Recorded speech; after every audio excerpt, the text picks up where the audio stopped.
and the continuation of the second ring of power. Part 2 of 2, the Little Sisters. Where is Doña Soledad now? I asked Lydia. She's with La Gorda, she said in a despondent tone. La Gorda took her away and is trying to cure her, but we really don't know where they are. That's the truth. And where's Josefina? She went to get the witness. He is the only one who can cure Soledad.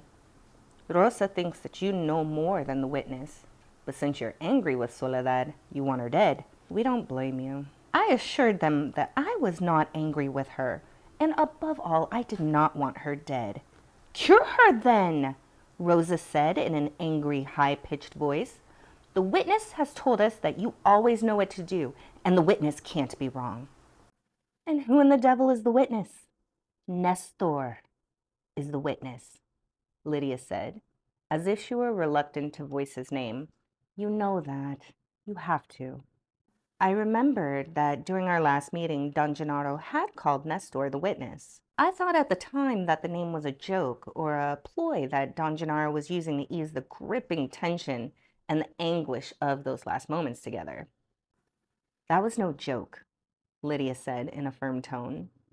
Gennaro and the Nahual followed a different path with the witness. They took him along with them everywhere they went, and I mean everywhere. The witness has witnessed all there is to witness. Obviously, there was a tremendous misunderstanding between us. I labored to explain that I was practically a stranger to them. Don Juan had kept me away from everyone, including Pablito and Nestor. Outside of the casual hellos and goodbyes that all of them had exchanged with me over the years, we had never actually talked. I knew all of them mainly through the descriptions that Don Juan had given me. Although I had once met Josefina, I could not remember what she looked like, and all I had ever seen of La Gorda was her gigantic behind. I said to them that I had not even known until the day before that the four of them were Don Juan's apprentices, and that Benigno was a part of the group as well. They exchanged a coy look with each other. Rosa moved her lips to say something, but Lydia gave her a command with her feet. I felt that after my long and soulful explanation, they should not still sneak messages to each other.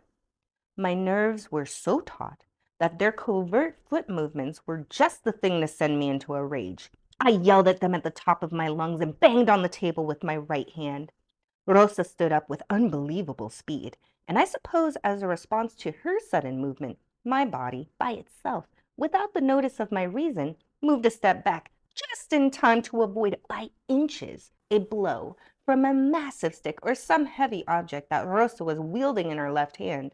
It came down on the table with a thunderous noise. I heard again, as I had heard the night before while Doña Soledad was choking me, a most peculiar and mysterious sound, a dry sound like a pipe breaking right behind my windpipe at the base of my neck. My ears popped, and with the speed of lightning, my left arm came down on top of Rosa's stick and crushed it. I saw the whole scene myself, as if I had been watching a movie. Rosa screamed, and I realized then that I had leaned forward with all my weight and had struck the back of her hand with my left fist. I was appalled. Whatever was happening to me was not real. It was a nightmare. Rosa kept on screaming. Lydia took her into Don Juan's room. I heard her yells of pain for a few moments longer, and then they stopped. I sat down at the table. My thoughts were disassociated and incoherent. The peculiar sound at the base of my neck was something I had become keenly aware of. Don Juan had described it as the sound one makes at the moment of changing speed. I had the faint recollection of having experienced it in his company. Although I had become aware of it the previous night, I had not fully acknowledged it until it happened with Rosa. I realized then that the sound had created a special sensation of heat on the roof of my mouth and inside my ears. The force and dryness of the sound made me think of the peal of a large cracked bell. Lydia returned a while later. She seemed more calm and collected. She even smiled. I asked her to please help me unravel that riddle and tell me what had happened. After a long vacillation, she told me that when I had yelled and banged on the table, Rosa got excited and nervous, and believing I was going to hurt them, she had tried to strike me with her dream hand. I had dodged her blow and hit her on the back of her hand the same way I had struck Doña Soledad. Lydia said that Rosa's hand would be useless unless I found a way to help her. Rosa walked into the room then. Her arm was wrapped with a piece of cloth. She looked at me. Her eyes were like those of a child. My feelings were at the height of turmoil. Some part of me felt ugly and guilty, but again, another part remained unruffled. Had it not been for that part, I would not have survived either Doña Soledad's attack or Rosa's devastating blow. After a long silence, I told them that it was very petty of me to be annoyed by their foot messages, but that there was no comparison between yelling or banging on the table and what Rosa had done. In view of the fact that I had no familiarity with their practices, she could have severed my arm with her blow. I demanded, in a very intimidating tone, to see her hand. She reluctantly unwrapped it. It was swollen and red. There was no doubt left in my mind that these people were carrying out some sort of test that Don Juan had set up for me. By confronting them, I was being hurled into a realm which was impossible to reach or accept in rational terms. He had said time and time again that my rationality comprised only a very small part of what he called the totality of oneself. Under the impact of the unfamiliar and the altogether real danger of my physical annihilation, my body had had to make use of its hidden resources or die. The trick seemed to be in the truthful acceptance of the possibility that such resources exist and can be reached. The years of training had been but the steps to arrive to that acceptance. Truthful to his premise of no compromise, Don Juan had aimed at a total victory or a total defeat for me. If the training had failed to put me in contact with my hidden resources, the test would have made it evident, in which case there would have been very little I could have done. Don Juan had said to Doña Soledad that I would have killed myself. Being such a profound connoisseur of human nature, he was probably right. It was time to adopt a new course of action. Lydia had said that I could help Rosa and Doña Soledad with the same force that had caused them injury. The problem, therefore, was to get the right sequence of feelings or thoughts or whatever that led my body to unleash that force. I took Rosa's hand and rubbed it. I willed it to be cured. I had only the best feelings for her. I caressed her hand and hugged her for a long time. I rubbed her head and she fell asleep on my shoulder, but there was no change in the redness or the swelling. Lydia watched me without saying a word. She smiled at me. I wanted to tell her that I was a fiasco as a healer. Her eyes seemed to catch my mood, and they held it until it froze. Rosa wanted to sleep. She was either dead tired or ill. I did not want to find out which. I picked her up in my arms. She was lighter than I would have imagined. I took her to Don Juan's bed and gently placed her on it. Lydia covered her. The room was very dark. I looked out of the window and saw a cloudless sky filled with stars. Up to that moment, I had been oblivious to the fact that we were at a very high altitude. As I looked at the sky, I felt a surge of optimism. Somehow the stars looked festive to me. The southeast was indeed a lovely direction to face. I had a sudden urge that I felt obliged to satisfy. I wanted to see how different the view of the sky was from Doña Soledad's window, which faced the north. I took Lydia by the hand with the intention of leading her there, but a ticklish sensation on top of my head stopped me. It went like a ripple down my back to my waist, and from there it went to the pit of my stomach. I sat down on the mat. I made an effort to think about my feelings. It seemed that at the very moment I had felt the tickling on my head, my thoughts had diminished in strength and number. I tried, but I could not involve myself in the usual mental process that I call thinking. My mental deliberations made me oblivious to Lydia. She had knelt on the floor, facing me. I became aware that her enormous eyes were scrutinizing me from a few inches away. I automatically took her hand again and walked to Doña Soledad's room. As we reached the door, I felt her whole body stiffening. I had to pull her. I was about to cross the threshold when I caught sight of the bulky, dark mass of a human body huddled against the wall opposite the door. The sight was so unexpected that I gasped and let go of Lydia's hand. It was Doña Soledad. She was resting her head against the wall. I turned to Lydia. She had recoiled a couple of steps. I wanted to whisper that Doña Soledad had returned, but there were no sounds to my words, although I was sure I had vocalized them. I would have tried to talk again had it not been that I had an urge to act. It was as if words took too much time, and I had very little of it. I stepped into the room and walked over to Doña Soledad. She appeared to be in great pain. I squatted by her side, and rather than asking her anything, I lifted her face to look at her. I saw something on her forehead. It looked like the plaster of leaves that she had made for herself. It was dark, viscous to the touch. I felt the imperative need to peel it off of her forehead. In a very bold fashion, I grabbed her head, tilted it back, and yanked the plaster off. It was like peeling off rubber. She did not move or complain about pain. Underneath the plaster, there was a yellowish green blotch. It moved, as if it were alive or imbued with energy. I looked at it for a moment, unable to do anything. I poked it with my finger, and it stuck to it like glue. I did not panic as I ordinarily would have. I rather liked the stuff. I stirred it with the tips of my fingers, and all of it came off her forehead. I stood up. The gooey substance felt warm. It was like a sticky paste for an instant, and then it dried up between my fingers and on the palm of my hand. I then felt another jolt of apprehension and ran to Don Juan's room. I grabbed Rosa's arm and wiped the same fluorescent yellowish green stuff from her hand that I had wiped from Doña Soledad's forehead.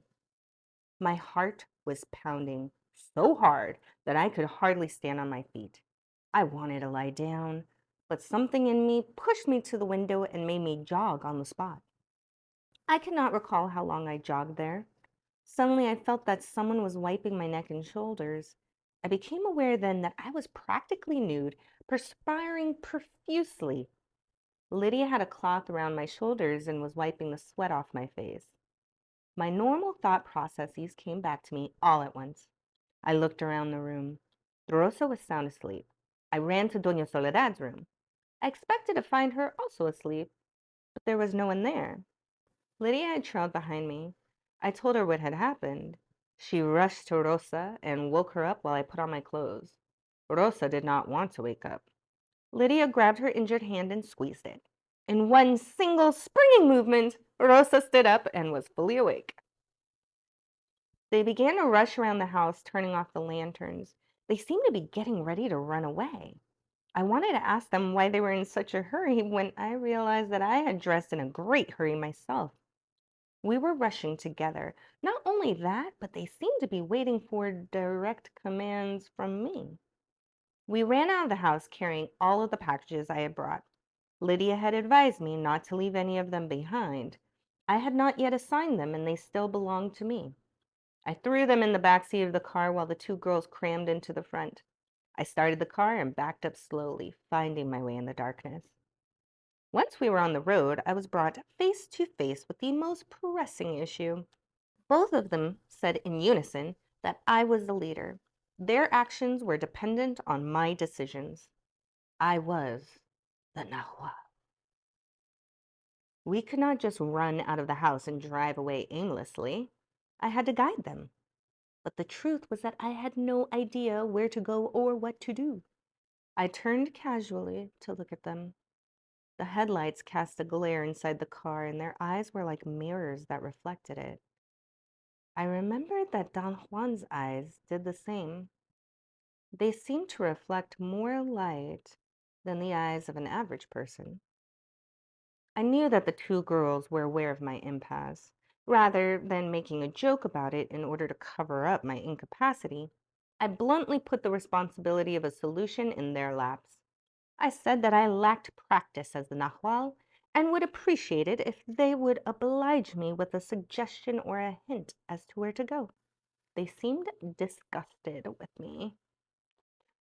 They clicked their tongues and shook their heads. I mentally shuffled through various courses of action, none of which was feasible, such as driving them to town, or taking them to Nestor's house, or even taking them to Mexico City. I stopped the car. I was driving toward town. I wanted more than anything else in the world to have a heart to heart talk with the girls. I opened my mouth to begin, but they turned away from me, faced each other, and put their arms around each other's shoulders. That appeared to be an indication that they had locked themselves in and were not listening to me. My frustration was enormous. What I craved for at that moment was Don Juan's mastery over any situation at hand, his intellectual companionship, his humor. Instead, I was in the company of two nincompoops. I caught a gesture of dejection in Lydia's face, and that stopped my avalanche of self pity. I became overtly aware, for the first time, that there was no end to our mutual disappointment. Obviously, they too were accustomed, although in a different manner, to the mastery of Don Juan. For them, the shift from the Nahual himself to me must have been disastrous. I sat for a long while with the motor running. Then all at once I again had a bodily shiver that started on the top of my head as a ticklish sensation, and I knew then what had happened when I had entered Doña Soledad's room a while before. I had not seen her in an ordinary sense. What I had thought was Doña Soledad huddled against the wall was in fact the memory of her leaving her body the instant after I had hit her. I also knew that when I touched that gooey phosphorescent substance, I had cured her, and that it was some sort of energy I had left in her head and in Rosa's hand with my blows. A vision of a particular ravine went through my mind. I became convinced that Doña Soledad and La Gorda were there. My knowledge was not a mere conjecture. It was rather a truth that needed no further corroboration. La Gorda had taken Doña Soledad to the bottom of that particular ravine and was at that precise moment attempting to cure her. I wanted to tell her that it was wrong to treat the swelling in Doña Soledad's forehead, and that there was no longer a need for them to stay there. I described my vision to the girls. Both of them told me, the way Don Juan used to tell me, not to indulge. With him, however, that reaction was more congruous. I had never really minded his criticisms or scorn, but the two girls were in a different league. I felt insulted. "I'll take you home," I said. "Where do you live?" Lydia turned to me and, in a most furious tone, said that both of them were my wards and that I had to deliver them to safety, since, at the request of the Nahual, they had relinquished their freedom to act in order to help me. I had a fit of anger at that point. I wanted to slap the two girls, but then I felt the curious shiver running through my body once more. It started again as a tickling on top of my head, which went down my back until it reached my umbilical region, and then I knew where they lived. The ticklish was like a shield, a soft, warm sheet of film. I could sense it physically, covering the area between my pubis and the edge of my rib cage. My wrath disappeared and was replaced by a strange sobriety, an aloofness, and at the same time, a desire to laugh. I knew then of something transcendental. Under the impact of Doña Soledad and the Little Sisters' actions, my body had suspended judgment. I had, in Don Juan's terms, stopped the world. I had amalgamated two disassociated sensations, the ticklishness on the very top of my head and the dry cracking sound at the base of my neck. Between them lay the means to that suspension of judgment. As I sat in my car with those two girls on the side of a deserted mountain road, I knew for a fact that for the first time, I had had a complete awareness of stopping the world. That feeling brought to my mind the memory of another, similar, first time bodily awareness I had had years before. It had to do with the ticklishness on top of the head. Don Juan said that sorcerers had to cultivate such a sensation, and he described it at great length. According to him, it was a sort of itching which was neither pleasurable nor painful, and which occurred on the very top of one's head. In order to make me aware of it on an intellectual level, he described and analyzed its features, and then, on the practical side, he attempted to guide me in developing the necessary bodily awareness and memory of this feeling by making me run under branches or rocks that protruded on a horizontal plane a few inches above my height. For years, I tried to follow what he was pointing out to me. But on the one hand, I was incapable of understanding what he meant by his description, and on the other hand, I was incapable of providing my body with the adequate memory by following his pragmatic steps. Never did I feel anything on top of my head as I ran underneath the branches or rocks he had selected for his demonstrations. But one day, my body, by itself, discovered the sensation while I was driving a high panel truck into a 3-story parking structure. I entered the gate of the structure at the same speed I usually did in my small 2-door sedan. The result from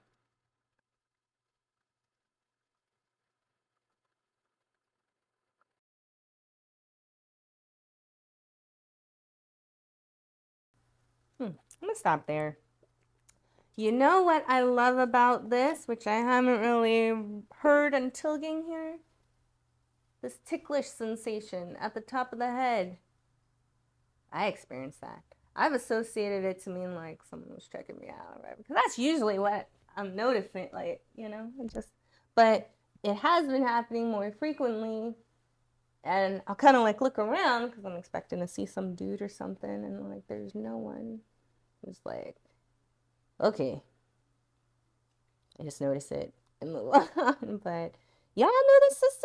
I really thought something was trippy with me, or like, oh, my crown chakra is getting lit up, or it's high energies and frequencies. Now I just kind of notice it, like, oh, that's an interesting thing to notice. Not really try to attribute too much meaning to it. But now that it's up in this,